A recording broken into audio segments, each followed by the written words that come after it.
जैसे सम संख्या किसे बोलते हैं बताता हूँ। सम संख्या उसे बोलते हैं जिसे 2 का भाग पूरा पूरा जाता हो। क्या 2 4 6 8 10 12 मतलब इससे जो अनलिमिटेड जाती है, मतलब अनंत तक जाती है, वो सारी हमारी क्या हो गई? सम संख्या हो गई। क्या हो गई? सम संख्या। अब हम आते हैं विषम संख्या पे। विषम संख्या क्या होती है? जिसमें 2 का भाग नहीं जाता हो, जिसमें 2 का भाग नहीं जाता हो। मतलब क्या हो गया? 1 3 5 1 3 5 7 9 9 में 3 का भाग जाता है, 2 का तो नहीं जाता ना। 9 11 उसके बाद 13 15 ये सारे हमारे क्या हो गई? विषम संख्या हो गई, जिसमें केवल किसका भाग नहीं जाता हो? 2 का भाग नहीं जाता हो। अब हम आते हैं अभाज्य संख्या पे। इसमें किसी का भाग नहीं जाता हो, खुद में ही जाता हो। क्या हो गया? 1 2 3। अब 2 हमारी क्या है? सबसे छोटी सम संख्या है। सबसे छोटी सम अभाज्य संख्या क्या हुई? सम अभाज्य संख्या। बात समझ में आएगी नहीं आई? तो 1 2 3 5 7 11 13 उसके बाद 17 19 23 ये सारे हमारे क्या हो गया? अनलिमिटेड तक अभाज्य संख्या। क्या बात समझ में आई सबको? उसके बाद हमारे पास क्या आती है? सहअभाज्य संख्या। मतलब क्या उसको बोलते हैं? Composite number. सहअभाज्य संख्या वो होती है जिसमें 3 या 3 से अधिक भाग जाता हो। 3 बार या 3 से। कौन कौन से में जाता है? 4 के टेबल में जाता है, 6 में जाता है। ये सारे हमारे क्या हो गए? 3 से ज्यादा बार भाग जाते हैं, वो हमारे हो गई सहअभाज्य संख्या। बात समझ में आई कि नहीं आई? उसके बाद हमारे पास क्या है? पूर्णांक। पूर्णांक में तुम्हें यहाँ बता देता हूँ पूर्णांक किसे बोलते हैं। और पात्रक संख्या और पूर्ण संख्या के बारे में बता देता हूँ। उससे पहले पात्रक संख्या उसे बोलते हैं जो 1 से लगा के अनंत तक जाती हो। मतलब 1 2 3 4 5 6 7 8 9 10 अनंत तक होती है, वो क्या होती है? पात्रक संख्या। और पूर्ण संख्या किसे बोलते हैं? केवल उसके आगे क्या लगेगा? 0। क्या लगेगा? 0 0 1 2 3 4 5 6 7 8 9 10 कहाँ तक जाता हो? अनंत तक। उसे बोलते हैं हम पूर्ण संख्या। क्या बात समझ में आई सारों को?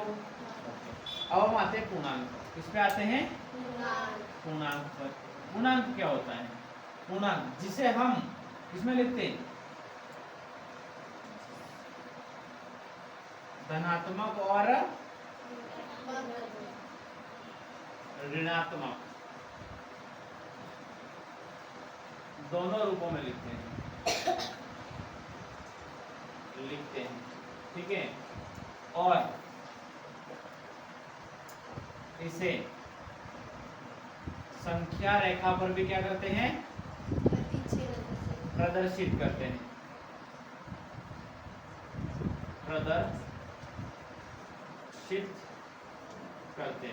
समझ में आया कि नहीं आया? जिसमें हमारा 0 क्या है? ना धनात्मक है और ना ही क्या है? ऋणात्मक। क्या बात समझ में आएगी नहीं आई? मान लो मेरे पास ये संख्या रेखा है। क्या है? संख्या रेखा। यहाँ पे मेरा आया 0 0 ना तो धनात्मक है और ना ही ऋणात्मक है, जिसमें हमारा 1 2 3 4 5 अनलिमिटेड तक जाता हो, वो हमारा क्या हो गया? धनात्मक संख्या। क्या होगी? सारी धनात्मक। और इधर से -1 -2 -3 -4 -5 कहाँ तक? अनंत तक जाता हो, वो सारी हमारी क्या हो गई? ऋणात्मक। क्या बात समझ में आएगी नहीं आई? पूर्णांक किसे बोलते? बात समझ में आ गई? उसके बाद आते हैं हम किस पे आते हैं? पूर्णांक के बाद परिमेय संख्या और अपरिमेय संख्या। ठीक है। परिमेय संख्या किसे बोलते हैं? सबसे पहले जो तुम्हारे इस लेसन से रिलेटेड है पूरा पूरा परिमेय संख्या, जिसे हम p/q के रूप में लिख सकते हैं। जिसे हम किसमें लिखते हैं? p/q के रूप में। जिसे हम p/q के रूप में लिखते हैं। इसमें लिखते हैं p/q के रूप में लिखते हैं। उसे हम क्या बोलते हैं? परिमेय संख्या। जिसमें हमारा q क्या होता है? नॉट इक्वल टू 0 होता है। क्या होता है? Not equal to 0। समझ में आएगी नहीं आई? जैसे हमारे पास आ गया 1/2 4/3 5/6, जिसको हम बटे में लिखते हैं। जिसे इसको बोलते हैं p और इसको बोलते हैं q। इसको क्या बोलते हैं? p और इसको बोलते हैं q। फर्स्ट लेसन से वापस चालू हो, ठीक है? पूरा रिवीजन। ये हमारा p हो गया, ये हमारा q हो गया। तो p हमारा क्या है? अंश। और ये हमारा क्या है? हमारी क्या होती है? परिमेय संख्या। क्या होती है? परिमेय संख्या। अब हम आते हैं अपरिमेय संख्या। अपरिमेय संख्या किसे बोलते हैं? यहाँ पे मैं लिख देता हूँ परिमेय संख्या, परिमेय, ठीक है। ये हमारा आता, अब आते हैं अपरिमेय संख्या पे। किस पे आते हैं? अपरिमेय संख्या, जिसके आगे हम क्या लगाते हैं? केवल अपरिमेय, ठीक है। अब उसमें हम लिख सकते हैं जिसे हम p बटा q के रूप में लिखते हैं, है ना। तो जिसे हम p बटा q के रूप में नहीं लिखते हैं, क्या यहाँ लिखते हैं लिखा है ना, यहाँ पे क्या कर देना? नहीं लिखते हैं। और यहाँ पे q इक्वल टू क्या हो सकता है? 0 कर सकते हो तुम, q इक्वल टू 0 कर सकते हैं, लेकिन वहाँ पे p बटा q ही नहीं आएगा, तो 0 करके क्या करेंगे? बात समझ में आएगी नहीं आएगी? जिसको हम p बटा q के रूप में नहीं लिखते। जैसे हमारे पास क्या आ गया एग्जाम्पल के लिए, एग्जाम्पल के लिए आ गया 2.121212, जैसे अनलिमिटेड आता जाता है। एक तो ये हो गया, एक हमारे पास √2 हो गया, है ना। अब मान लो तुम्हारे पास ऐसा आ गया √4, तो ये हमारा परिमेय है। क्या है? परिमेय। कैसे परिमेय है? क्योंकि √4 किसका होता है? 2 का स्क्वायर या 2 का रूट। 4 का रूट कितना होता है? 2, और 2 का स्क्वायर कितना होता है? 4। इसलिए हमारा ये तो परिमेय है, ठीक है, ये ध्यान रखना। अपने आगे क्वेश्चन आएंगे देखेंगे और भी। √2 हो गया, और हमारे पास पाई हो गया। पाई मतलब क्या हो गया? पाई का मतलब होता है जिसमें 22/7 इसकी वैल्यू होती है और एक 3.14 होती है। अब तुम्हारा बोलना होता, ऐसा हो सकता है कि सर 22/7 तो हमारा p बटा q के रूप में है, सही बात है कि नहीं है? है कि नहीं है? लेकिन इसको क्या है, ये फिक्स वैल्यू नहीं हुई आज तक ये फिक्स नहीं हो पाया है, ये 22/7 है या 3.14 है। इसलिए हमारे लिए क्या हुआ? एक अपरिमेय संख्या हुई। क्या हुई? अपरिमेय संख्या है, वो बताना, ठीक है। क्या इसे आप p बटा q के रूप में लिख सकते हैं, जहां p और q एक पूर्णांक है और q नॉट इक्वल टू 0 है। मान लो तुम्हारे पास पहले क्वेश्चन बोल रहा है कि तुम्हारा बोला है कि p बटा q, जहां मेरा p क्या है? 0 है, और ये कुछ भी वैल्यू है मेरे पास, तो क्या ये परिमेय संख्या हो सकती है? बताओ जरा, हो सकती है कि नहीं हो सकती? हो सकती है ना। हमको तो बोला q नॉट इक्वल टू 0, मतलब q हमारा 0 नहीं होना चाहिए, यही बोला ना हमको, q 0 नहीं होना चाहिए, p तो हो सकता है। तो ये हमारी क्या है? परिमेय संख्या है। यस, ये परिमेय संख्या है, हाँ लिख देना, ठीक है। अब चलो दूसरा क्वेश्चन हमारे पास क्या लिख रखा है, मैं क्वेश्चन लिख देता हूँ। यहाँ पे लिखा है 3 और 4 के बीच 6 परिमेय संख्या है। 6 यही लिखा, 3 और 4 के बीच में कितनी? 6 परिमेय संख्या है। अब लिखे हम 6 परिमेय संख्या। क्या होती है 6 परिमेय संख्या? आता है सबको? सबसे पहले क्या करना तुम लोग, ये हमारे पास 3 और 4 दे रखे, इनको जोड़ो। 3 और 4 कितने हुए? 7 हो गए। हमको कितनी चाहिए? 6 चाहिए। अब अपन इसको क्या कर देते, जो भी संख्या उसके आगे अपन गुणा कर देंगे। 3/3 इंटू 7/, यही किया था अपन ने। और यहाँ पे 4 इंटू 7/, है ना। अंश व हर में गुणा कर दिया अपन ने। बताओ 7 इंटू 3 कितना हुआ? 21/, इसके नीचे कुछ भी नहीं तो क्या होता है? क्या होता है? 1। बताओ यहाँ पे कितना हो गया? 28/7। तो क्या हमारे नीचे वाले परिमेयकरण है कि नहीं है? एक जैसे है कि नहीं है? 7 है कि नहीं है? अब अपन इसको लिखेंगे 21/7, 22/7, 23/7, 24/7, 25/7, 26/7, 27/7, 28/7। इनके बीच में कितनी परिमेय संख्या हो गई? 1 2 3 4 5 6 हो गई हमारे पास 6 परिमेय संख्या। क्या बात समझ में आई? आ गई ना? ठीक है, ये लिख देना। नेक्स्ट बता रहा हूँ, लिख दो ये वाला। उसके बाद तुम्हें ये वाला करके आना है, ठीक है। 7 और 5 के बीच में, 6 और 3 के बीच में, ठीक है। ये मेरे को करके बताना सब पीछे। देखो यहाँ पे ध्यान से देखो, यहाँ पे हमारे पास 3/5 है कि नहीं है? कोमा यहाँ पे कितना है? 4/5। अब हमको इसके बीच में कितनी परिमेय संख्या चाहिए? 5 परिमेय संख्या चाहिए।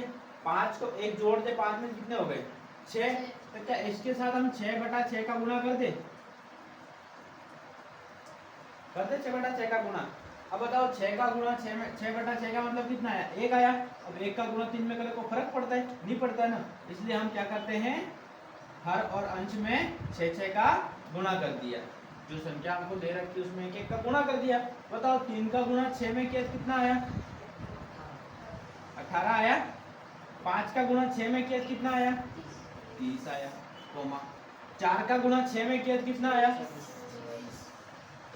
5 का गुणा 6 में किया कितना आया?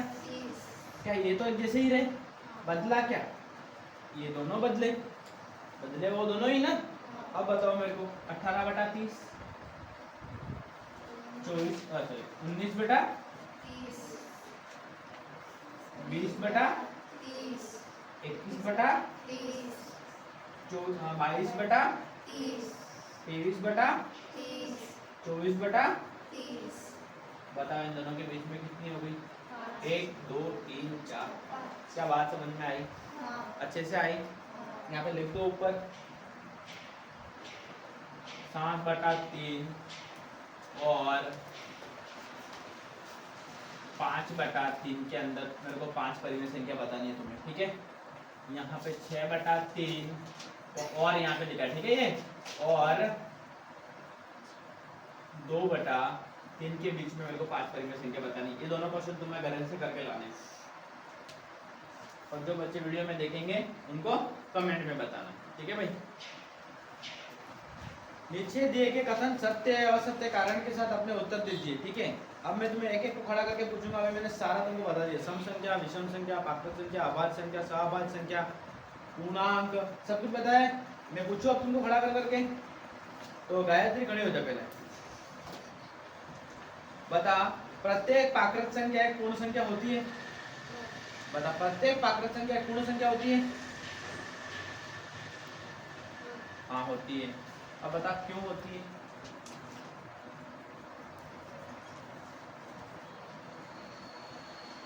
ठीक है बता प्रियांशी, तू खड़ी हो। क्यों होती है भाई? क्योंकि वो 0 से स्टार्ट होती है। उसमें भी तो प्राकृत संख्या में 1 से स्टार्ट होता है, 1 2 3 4 5 6 7 8। तो यहाँ पे किससे हुआ? 0 से स्टार्ट हुआ। 0 1 2 3 4 मतलब वो प्राकृत संख्या पूर्ण संख्या हुई कि नहीं हुई? हुई ना? नहीं हुई कि नहीं हुई? हुई। ठीक है, हाँ लिखना है इसको, यहाँ कारण बता देना इनको, क्योंकि प्राकृत संख्या भी कहाँ से स्टार्ट होती है? 1 से स्टार्ट होती है। अब मुझे बताना नेक्स्ट, प्रत्येक पूर्णांक एक पूर्ण संख्या होती है? प्रत्येक पूर्णांक एक पूर्ण संख्या होती है? तमन्ना खड़ी हो, बता। प्रत्येक पूर्णांक एक पूर्ण संख्या होती है? नहीं। क्यों नहीं होती बता? क्योंकि वो 0 से क्यों? पूर्ण संख्या भी तो 0 से स्टार्ट हो सकती है ना। ये कोई आंसर नहीं हुआ। प्रियांशी बता। क्योंकि पूरा पूर्णांक संख्या को ऋणात्मक में लिख सकते हैं और धनात्मक में भी हाँ, लिख सकते क्योंकि इसको किसमें लिख सकते हैं अपन? ऋणात्मक में लिख सकते हैं। तो क्या हमारी पूर्ण संख्या ऋणात्मक में हम लिख सकते हैं? -1 -2 ऐसे लिख सकते हैं? बताओ लिख सकते हैं कि नहीं लिख सकते? हाँ। क्यों लिख सकते हैं गधो? नहीं लिख सकते ना। अभी तुमको बताया मैंने, नहीं लिख सकते। ठीक है, पूर्णांक हर हमेशा क्या होता है? माइनस और प्लस दोनों में होता है, और पूर्ण संख्या केवल 0 से स्टार्ट होके 1 2 3 की ओर ही बढ़ती है, ना कि वो माइनस में बढ़ती है। समझ में आया? इसलिए नहीं है ये कारण दे देना। प्रत्येक परिमेय संख्या एक पूर्ण संख्या होती है? प्रत्येक परिमेय संख्या एक पूर्ण संख्या होती है?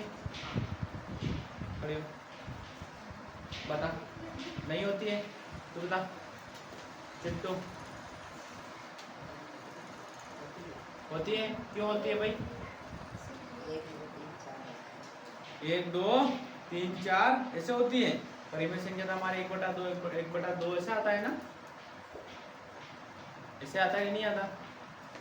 तो प्रत्येक परिमेय संख्या एक पूर्ण संख्या होती है? नहीं होती है? तमन्ना नहीं होती है? क्यों? किताब के पीछे तो हाँ लिखा है, देखो।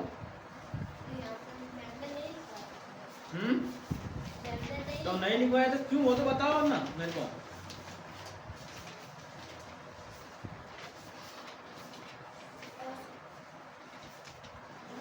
असत्य है ना, क्योंकि वो हम ऋणात्मक को तो हम लिख सकते हैं ना इसको 1/2 1 3/2 0/1 तो उसको -1/2 भी तो लिख सकते हैं ना। किसको? परिमेय संख्या को नहीं लिख सकते क्या अपन? -1/2 लिख सकते हैं ना। इसलिए हमारी ये भी क्या हुई? परिमेय संख्या एक पूर्ण संख्या नहीं हो सकती। ठीक है, कट जाओ।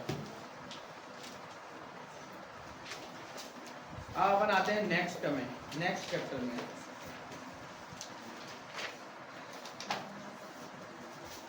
चलो 1.2 1.2 आज तो मेरे को लग रहा है अपन पूरा निपटा के छोड़ेंगे। नीचे दिए गए कथन सत्य असत्य आपके उत्तर के साथ दीजिए, स्पष्ट कीजिए। ठीक है, मैं पूछूंगा वो बता जाएंगे। प्रत्येक अपरिमेय संख्या एक वास्तविक संख्या होती है। अब मैं तुमको बताना भूल गया। लो, हम यहाँ पे सबसे बड़ी भूल ये करी, हमने वास्तविक संख्या के बारे में नहीं पढ़ा। वास्तविक संख्या ये क्या होती है? वास्तविक संख्या क्या होती है? किसे बोलते हैं वास्तविक संख्या? नहीं पता? जिसे हम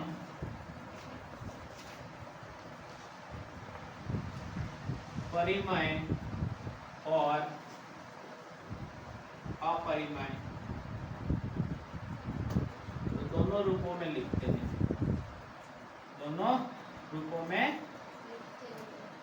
लिखते हैं, उसे क्या बोलते हैं? वास्तविक संख्या बोलते हैं।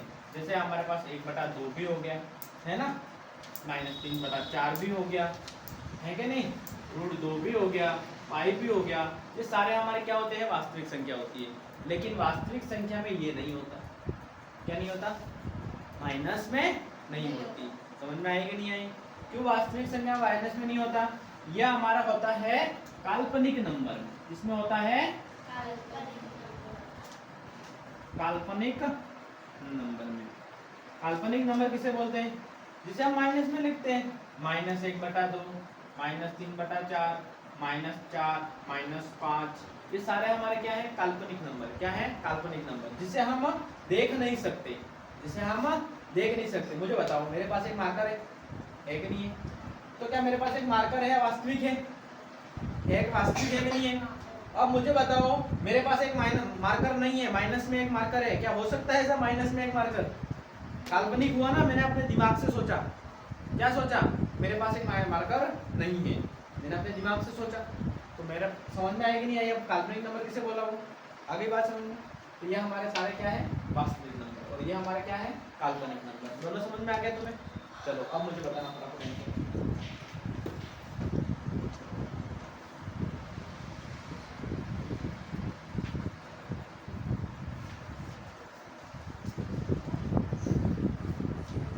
क्या हो गया? मुझे बोलते रहे नवाब, कोई दिक्कत हो तो अब बताना मेरे को। प्रत्येक अपरिमेय संख्या एक वास्तविक संख्या होती है। बताओ गायत्री, होती है? अब मुझे बताओ क्यों होती है? बता प्रियांश, क्यों होती है? इसे 1/2 के रूप में लिख सकते हैं। नहीं, क्योंकि वास्तविक संख्या में परिमेय और अपरिमेय दोनों आती है। बात समझ में आएगी नहीं आई बेटा? संख्या रेखा का प्रत्येक बिंदु √m के रूप का होता है, जहां m एक पात्रक संख्या है। होता है ऐसा? नहीं होता है। क्या होता है? नहीं होता है। क्यों नहीं होता? क्योंकि पात्रक संख्या हमारे पास 1 2 3 4 है। मान लो तुम्हारे पात्रक संख्या में √2 आ गया, तो √2 का अपन क्या करेंगे? पॉइंट में लिखेंगे ना ज्यादातर। तो नहीं हो सकता ये, ठीक है, इसलिए नहीं हो सकता। चलो अब हमारे पास तीसरा, प्रत्येक वास्तविक संख्या एक अपरिमेय संख्या होती है। प्रत्येक वास्तविक संख्या एक अपरिमेय संख्या होती है। बताओ। नहीं होती है, क्योंकि वास्तविक संख्या तो परिमेय भी हो सकती है और अपरिमेय भी हो सकती है। बात समझ में आएगी नहीं आई? नेक्स्ट क्वेश्चन, दूसरा क्वेश्चन हमको बोला है, क्या सभी धनात्मक पूर्णांक के वर्गमूल अपरिमेय होते हैं? यदि नहीं तो एक ऐसी संख्या का वर्गमूल का उदाहरण दीजिए जो एक परिमेय संख्या है। जो एक परिमेय संख्या है, बताओ मेरे को। √4 का कितना होता है? 2 होता है। वो परिमेय है कि नहीं है? है ना? बस एक संख्या का उदाहरण दे दिया हमने। बात समझ में आई? ओके, चलो अब हमारे पास इस किताब का सबसे इम्पोर्टेंट क्वेश्चन करें इसको। मैं लिखता हूँ, ठीक है? यहाँ लिखा है दिखाइए कि संख्या रेखा पर ऋण 5 को किस प्रकार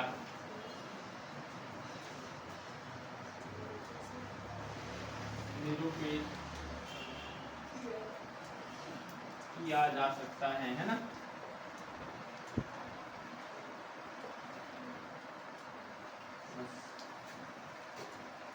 बताओ, कर सकते हैं इसको? कर सकते हैं ना, अपन ने सीखा भी है। चलो यहाँ चालू करते हैं। दिखाइए कि संख्या रेखा पर √5 को किस प्रकार निरूपित किया जा सकता है। अब हमारे पास यहाँ पे आगे संख्या रेखा है ना।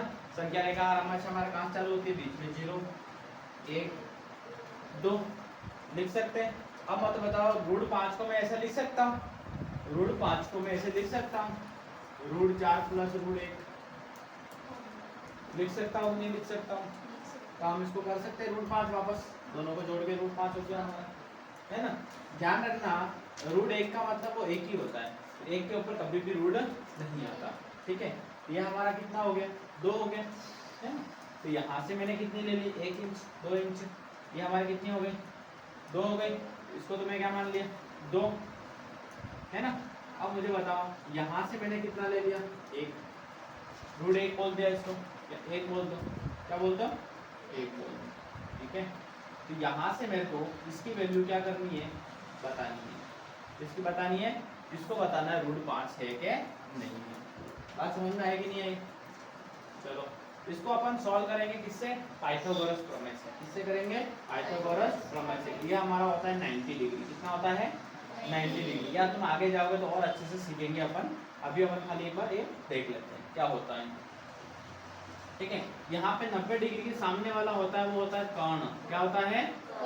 कर्ण। मान लो थीटा यहाँ पे, थीटा के सामने वाला होता है लंब। ये सब तुम 10वीं में आके अच्छे से सीखोगे, और ठीक है ना। ये लंब हो गया, तो जो बचा वो हमारे पास क्या हो गया? आधार। तो हमारा इसका फॉर्मूला क्या होता है? कर्ण स्क्वायर बराबर आधार स्क्वायर प्लस लंब स्क्वायर। बात समझ में आई कि नहीं आई? हाँ। कर्ण स्क्वायर कुछ दे रखा है? नहीं दे रखा तो नहीं लिखेंगे। बराबर आधार कितना दे रखा हमको? 2 का स्क्वायर प्लस लंब कितना दे रखा है? 1 का स्क्वायर। बताओ कर्ण स्क्वायर बराबर कितना हो गया? 2 का स्क्वायर 4 प्लस 1 हुआ, तो कर्ण स्क्वायर बराबर कितना हुआ? 5 हुआ। स्क्वायर को हटा दिया, अगर इधर ले आए तो हमारे पास क्या हो गया? 5। कर्ण बराबर क्या √5 हुआ कि नहीं हुआ? तो मेरे ये √5 आ गया। तो मैंने क्या इसको संख्या रेखा पे निरूपित कर दिया। क्या बात समझ में आई? सबको आई अच्छे से? ये सुनिए आप, देख लो यहाँ पे, निम्नलिखित बिंदु को दशमलव के रूप में लिखिए और बताइए कि प्रत्येक का दशमलव प्रसार किस प्रकार का है। पहला क्वेश्चन हमको बोला है 36/100, ऐसा लिखा है। इसको अपन क्या लिख सकते हैं? 0.36 0.36 लिख सकते हैं। मान लो तुम्हारे पास ये सारी वैल्यू है, इसके नीचे कितने जीरो आएंगे मुझे बताओ तुम लोग? 1 2 3 4, 1 2 3 4 और 1। बात समझ में आई? अब इसको अपन को हटाने हो, ये हटा दो, यहाँ पे आया 5 6 6 7 8। आया कि नहीं आया? समझ में आया बात? और उसके आगे क्या लग गया? पॉइंट। क्या लग गया? पॉइंट लग गया। ये पॉइंट हटा देते हैं तो ऐसा आता है, ये पॉइंट लग गया तो ऐसा आता है, ठीक है। तो क्या तुमसे इस तरह के क्वेश्चन हो जाएंगे? तुमसे कौन सा क्वेश्चन नहीं हो सकता इसमें से, वो मुझे बताओ। मान लो यहाँ पे लिखा है तीसरा क्वेश्चन है, तो पहला हो गया। तीसरा लिखा है हमारे पास 4 सही 1/, हाँ ये वाला ही है। ये तुमको दिक्कत करेगा, है ना। देखो 4 का मल्टीप्लाई, सॉरी 8 का मल्टीप्लाई 4 में कितना आया? 32। इसमें 1 32 प्लस 1 बटे में 8, तो 33/8। हमारा आंसर कितना आया? 8 की टेबल कितनी बार बोले? 4 बार बोले, 32 आया, 1 बचा, 0 रखा, पॉइंट लगाया, 8 एकम 8, 2 बचा, 0 रखा, 8 एकम 8 दूनी 16, है ना। फिर हमारे पास क्या आया, कितना बचा, 16 आया ना। कितना बचा हमारे पास, 1 बचा, 0 रखा, वापस 1 आया, वापस 2 आया। ये हमारा क्या है, ये क्या हुआ हमारे पास, इसको क्या बोलते हैं अपन, बोलो। इसमें लिखा है ना हमारे पास, क्या लिखा है, दशमलव प्रसार किस प्रकार है, तो ये हमारा अशांत है। क्या है, मतलब ये बढ़ता ही जाएगा, तो ये हमारा क्या हो गया, शांत है। तो जैसे बढ़ता ही गया उसको बोलते हैं अशांत, और बढ़ नहीं बढ़ता उसको शांत। टर्मिनेटिंग और नॉन टर्मिनेटिंग इंग्लिश में बताया, समझ में आएगी नहीं आई बात। इस तरह के सारे क्वेश्चन है हमारे, तो तुम लोग करना समझ में आए तो, ठीक है। हम आते हैं दूसरे क्वेश्चन पे, बिठा दो इसको, बिठाओ भाई।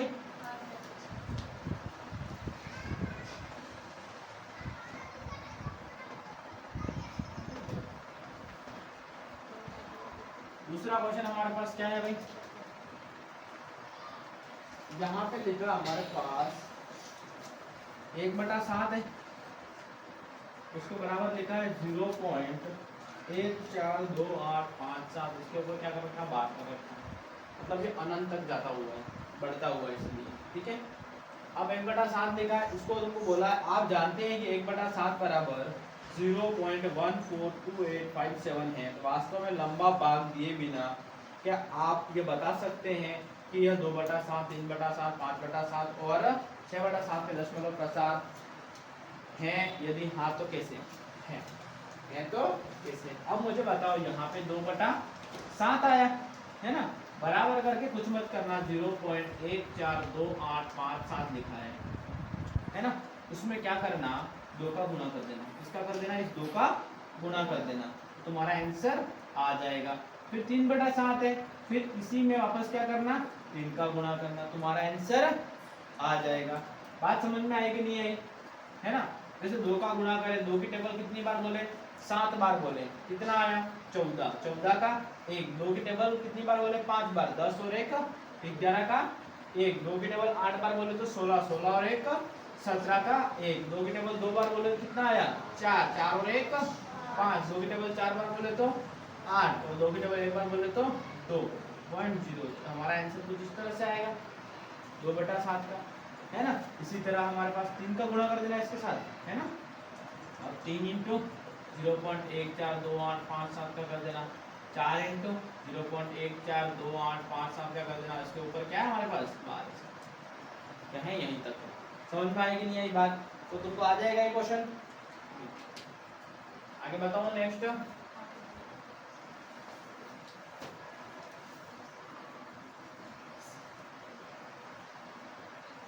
अब हमारे पास इम्पोर्टेंट क्वेश्चन आया आज का, हमारे पास तीसरा क्वेश्चन है जो यहाँ पे लिखा हमारे पास,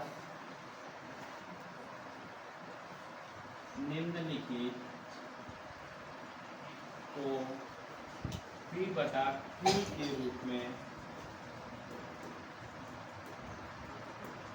व्यक्त कीजिए। क्या लिखा है, आ गया कीजिए, इसमें लिखा है जहाँ P और Q पूर्णांक, Q हमारा क्या है, नॉट इक्वल टू 0। पहला हमको बता रखा है 0.6 के ऊपर 12, है ना। चलो फटाफट बंद करें इसको। देखो, निम्नलिखित को P/Q के रूप में व्यक्त कीजिए जहां P और Q क्या है हमारे पास, पूर्णांक है, और Q क्या है, नॉट इक्वल टू 0 है। तो क्या करें अपन इसका ऐसा, तो सर सबसे पहले हम x के बराबर 0.6 बार को रखते हैं, है ना।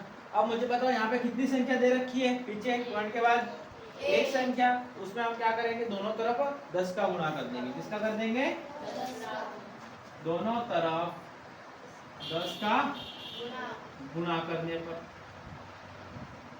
ये तो समीकरण 1। अब 10 का किया तो 10x बराबर 0.6 के ऊपर क्या है, बार है हमारे पास, एक गुणा किया तो 6.6 के ऊपर बार आ गया वापस, बात समझ में आई कि नहीं आई?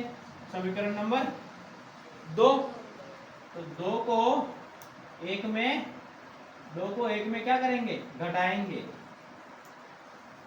पर समीकरण 2 को 1 में क्या करने पर? घटाने पर। बताओ मेरे को 2 क्या है? 10x बराबर 6.6 के ऊपर 12 है। पहली समीकरण हमारे पास क्या है? x बराबर 0.6 के ऊपर 12 है। 10 में से एक x गया, अब पीछे से करते चलो, ये तो आपस में कट गया 0, यहाँ पे क्या बच गया? 0.6, तो ये कितना आ गया? 9x आ गया। तो मेरे पास कुछ इस तरह से बचा, 9x बराबर 6, x बराबर 6/9। क्या बात समझ में आई? ये हमारा आंसर। अब बताता हूँ, फिर से ध्यान से देखो यहाँ पे क्या लिखा? 0.6 बार लिखा है कि नहीं लिखा? और यहाँ पे हमने क्या किया? 10 का ही गुणा किया। सर 10 का गुणा ही हमने क्यों किया? मान लो तुम्हारे पास 0.76 लिखा है, उसके ऊपर बार होता था, हम किसका गुणा करते? 100 करते हैं, 100 का गुणा करते दोनों तरफ। और मान लो एक संख्या और होती थी, किसका करते? 1000 का गुणा करते। समझ में आई बात? इस तरह से होगा। और सर ये हमारा ऐसा कैसे आ गया? 6.6 कैसे आ गया? बात आती है कि नहीं आती? तो 0.6 में हमने किसका गुणा कर दिया? 10 का गुणा कर दिया। ये क्या है? अनंत तक है। इसको मिटा दूं तो मैं क्या आता है? अनंत तक खत्म नहीं होता तब तक 6 जाता है। अब बताओ, इस 6 में मैं 10 का गुणा करूं, 0.6 है, क्या करूं? 10 का, अब अपन बताओ, मैं पॉइंट हटाता हूं, 10 लिखता हूं, पॉइंट हटाता हूं, 10 लिखता हूं। अगर मैं पॉइंट लगा दूं तो वापस क्या हो गया? 6 हो गया। इसलिए हमने किसका गुणा किया? 10 का। ये हमारा क्या हो गया? 6.6 बार हो गया। पॉइंट हट के क्या हो गया? एक बार आगे आ गया। ये क्या हो गया? एक बार आगे आ गया। इसी तरह से होता जाएगा हमारा आगे। तो नेक्स्ट क्वेश्चन अपन करें फिर से? चलो ठीक है।